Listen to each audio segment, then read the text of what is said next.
Welcome to Alok English classes. आज at prepositions का सही इस्तेमाल करना सीखेंगे। चलो लेट्स स्टार्ट द टॉपिक्स। हम लोग ऐड के बारे में, ऐड प्रीपोजिशंस के बारे में जानें। यहाँ पे देखिए ये रहा स्क्रीन पे। मोहल्ले, गांव, कस्बों तथा छोटे छोटे शहरों के नाम के पहले ऐड का प्रयोग करते हैं। माने छोटे शहर के लिए, छोटे गांव के लिए ऐड का प्रयोग करेंगे। तो यहाँ पे देखिए, आई लिव एट कस्बा। यदि यहाँ मेट्रोपॉलिटन सिटी रहता, दिल्ली रहता, मुंबई रहता, कलकत्ता रहता, तो I live in Calcutta, I live in Delhi तब प्रयोग करते। नेक्स्ट देखिए, इसका नेक्स्ट पॉइंट है, इसका प्रयोग एग्जैक्ट पॉइंट ऑफ टाइम। तो पॉइंट ऑफ टाइम जो निश्चित समय बिंदु है, या घंटा जो है, निश्चित घंटा, निश्चित एग्जैक्ट पॉइंट ऑफ टाइम्स या निश्चित घंटे, यानी बताने वाले शब्द के पहले होता है। यहाँ पे देखिए, ये फिगर्स के जरिए मैं बता रहा हूँ आपको। अब यहाँ पे देखो कि he will reach at 6 o'clock, ये फ्यूचर इंडेफिनिट टेंस में, जिसको सिंपल फीचर्स कहते हैं। He will reach at 6 o'clock। अब देखो, हमने बताया कि एट का प्रयोग एग्जैक्ट पॉइंट ऑफ टाइम के साथ करते हैं। देखो यहाँ पे छोटी सुई 6 पर है और बड़ी सुई 12 पर, तो टोटल एग्जैक्ट 6 बजे है ना। तो यदि कोई फ्रैक्शन ऑफ टाइम नहीं रहेगा तो हम लोग एट का प्रयोग करेंगे। यदि कोई फ्रैक्शन सॉरी, यहाँ पे एग्जैक्ट टाइम का बोध करा दिया, इसलिए यहाँ पे क्या होगा, एट का प्रयोग होगा। जैसे यहाँ जनरली ओ क्लॉक के साथ, याद रखिएगा, ओ क्लॉक के साथ एट का प्रयोग किया जाता है। He will reach at 6 o'clock, वह 6 बजे आएगा। I shall be listening to the radio at 6-8 o'clock, मैं 8 बजे तक जो है रेडियो सुनता रहूँगा। फ्यूचर कंटिन्यूस टेंस है, शैल बी प्लस V4 होता है, शैल बी या विल बी प्लस V4। तो I shall be listening to the radio at 8 o'clock, यानी कि एग्जैक्ट पॉइंट ऑफ टाइम के साथ एट का प्रयोग होता है। ठीक है, अब नेक्स्ट पॉइंट आते हैं। भोजन के सारे अवकाशों के नाम के साथ एट का प्रयोग होता है। जैसे बोलते हैं ना, आप किसी के दोस्त को दावत देते हैं, बोलते हैं, अरे मेरे दोस्त लंच पे आना, डिनर पे आना, ब्रेकफास्ट पे आना। ये लंच का टाइम होता है, डिनर का टाइम होता है, और यहाँ ब्रेकफास्ट का टाइम होता है। तो हम लोग यूज़ कर सकते हैं कम at lunch. Come at lunch यानी कि दोपहर के खाने पे आओ। डिनर बना होता रात के खाने पे आओ। ब्रेकफास्ट बना होता सुबह के नाश्ते पे आओ। तो come at lunch, come at dinner, come at breakfast. जो इंटरवल होता है ब्रेकफास्ट का टाइम, जैसे मॉर्निंग में 10 बजे तक है, उसके 12 बजे के बाद से कह सकते हो दोपहर का टाइम में हम लोग लंच का टाइम होता है, और रात का जो खाने में हम लोग डिनर का इस्तेमाल करते हैं। इसलिए बोला है कि भोजन के सारे अवकाशों के नाम के साथ एट का प्रयोग होता है। अब हम लोग नेक्स्ट चलते हैं। जब त्योहारों को उसके नामों से जाना जाए, जो कोई भी फेस्टिवल्स है उनके नाम से पुकारे, उनके नाम से जाना जाए, तो उसमें हम लोग जो है आप यूज़ करोगे, एट प्रीपोजिशन का इस्तेमाल करोगे।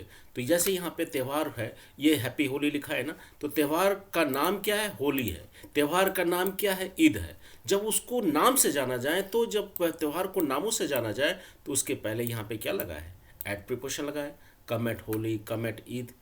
अब देखो नेक्स्ट रूल्स क्या करते हैं। एट का प्रयोग देखो यहाँ पे बहुत मज़ा आएगा। दिन या रात की सबसे छोटी अवधि बताने वाले शब्दों की के पहले होता है। यानी दिन या रात की सबसे छोटी अवधि बताने वाले शब्दों के पहले होता है। जैसे ये फिगर्स देखो, ये आपको किस टाइप का समय लगेगा। तो हम लोग ये जो एकदम जो है सुबह का टाइम होता है, जैसे मॉर्निंग सनराइज जो होता है, तो यहाँ पे यूज़ कर सकते हो एट डाउन, यानी कि जो सुबह का टाइम जो होता है जिस समय सूर्य उगता है। At dawn, at daybreak, at sunrise, सबका मतलब ये कहते हैं, ये सुप्रभात जिसको कहते हो, तो एट डाउन का भी प्रयोग कर सकते हो, एट डे ब्रेक का भी प्रयोग कर सकते हो, एट सनराइज। यानी कि दिन और रात की, यानी दिन का जो सबसे छोटा समय होता है। उसके बाद हम लोग चलते हैं दिन या उसके बाद दोपहर का समय। देखो जो यहाँ पे देख सकते हो आप, इसको हम लोग नून बोलेंगे, एट नून हो गया। अब यहाँ पे देखो क्या है, सूर्य जो है एकदम मिड पे है। जब मिड पे हो जाता है तो यहाँ पे क्या लगाते हैं, नून है, तो यहाँ पे एट का प्रयोग। ये दोपहर का समय हो गया। अब हम चलते हैं, ये कौन सा टाइम समय होगा, आप लोग थोड़ा अनुमान लगाओ। तो ये जब सूर्यास्त हो जाता है, जिसको कि गोधली वेला कहते हैं, एट डस्क का प्रयोग करते हैं। और ये देखो मिड नाइट का प्रयोग है, जैसे मध्य रात्रि में है, देखो थोड़ा सा उजाला है, चांद है, तो यहाँ मध्य रात्रि का है तो एट मिड नाइट का प्रयोग करते हैं। यानी कि एट का प्रयोग दिन रात की सबसे छोटी अवधि बताने वाले शब्दों के पहले होता है। नेक्स्ट चलते हम लोग। जब कार्य के समय के रूप में किसी के उम्र का उल्लेख हो तब इसका प्रयोग किया जाता है। याद रखो, जब कार्य के समय के रूप में किसी की उम्र का उल्लेख किया जाए तब इसका प्रयोग किया जाता है। जैसे यहाँ पे एग्जाम्पल्स के जरिए बताते हैं कि Rani Lakshmibai was married at the age of 14।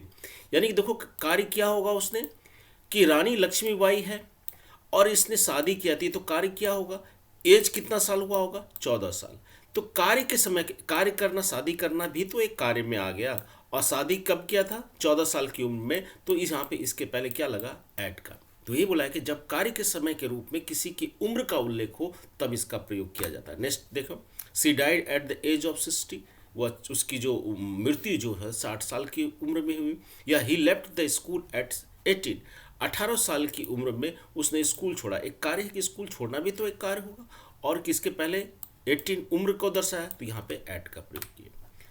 Target of attack, target of attack के साथ जब कोई किसी का निशाना होता है, जैसे शिक्षक मुझ पे हंसे, the teacher laughed at me, police ने भीड़ पे गोली चलाया, police fired at the mob. यानी पुलिस का निशाना कौन था, भीड़ था। तो हम लोग जो जिसका निशाना होगा, तो टारगेट ऑफ अटैक जिसमें होगा तो उसके पहले एट का प्रयोग करेंगे। यहाँ पे देखो ये पुलिस है और ये इसका निशाना कौन बना, वही ये मॉब बना, तो यहाँ पे एट का प्रयोग होगा। ठीक है, हम लोग नेक्स्ट चलते हैं कि देखते हैं भोजन के सारे अवकाशों के नाम के साथ एट का प्रयोग होता है। वो तो वही बताए, कम एट लंच, देखो इसको बताए, कम ब्रेकफास्ट, लंच, डिनर, नाश्ता, खाना दोपहर का और रात का खाना, तो वही बताया हमने। जब कोई यूनिवर्सिटी कॉलेज या जब कोई व्यक्ति कॉलेज यूनिवर्सिटी में या कॉलेज कैंपस में रहता हो या रहकर पढ़ता हो, तो उसके साथ हम लोग एट का प्रयोग करते हैं। देखो यूनिवर्सिटी है Oxford university, Jawaharlal Nehru was at Oxford, यानी कि जवाहरलाल नेहरू ऑक्सफोर्ड यूनिवर्सिटी में थे या वहाँ पर रहकर पढ़े, तो यहाँ पे एट का प्रयोग किया जाएगा। क्लियर। तो जब कोई व्यक्ति यूनिवर्सिटी कॉलेज या कॉलेज कैंपस में रहता हो या रहकर पढ़ता हो, उसके लिए हम लोग किसका प्रयोग करेंगे, एट का प्रयोग करेंगे। अब हम लोग देखो यहाँ पे इसका प्रयोग कीमत, दर, चाल की दर को व्यक्त करने वाले शब्दों के पहले होता है। जैसे कि आप दे सकते हो कीमत, दर, तो लीटर, देखो यहाँ पे दर है ना, मिल्क सेल्स एट 40 रुपीज़ प्रति लीटर, तो यहाँ पे 40 रुपया प्रति लीटर की दर से बेचा जाता है, तो यह इसका कीमत हो गया। He got that book at ₹100, वो उसने जो किताब खरीदा 100 रुपया में खाता, तो 100 रुपया क्या हो गया, वो कीमत हो गया।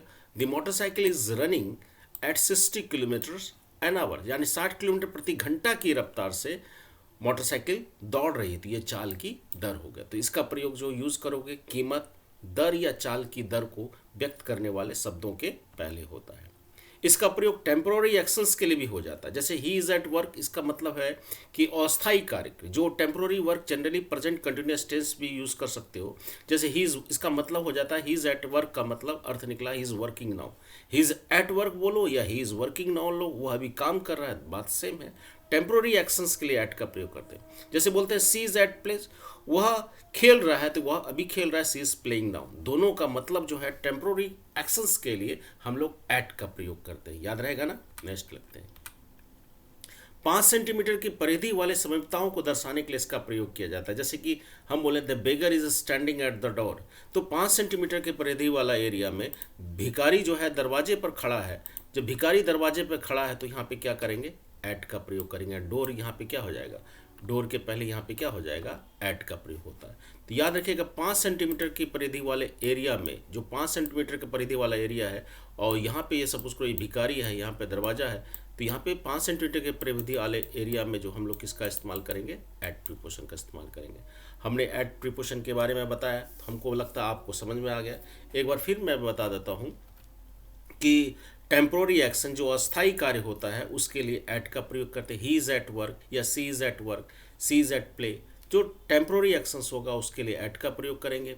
इसका प्रयोग कीमत, दर, चाल की दर को व्यक्त करने वाले शब्दों के लिए प्रयोग किया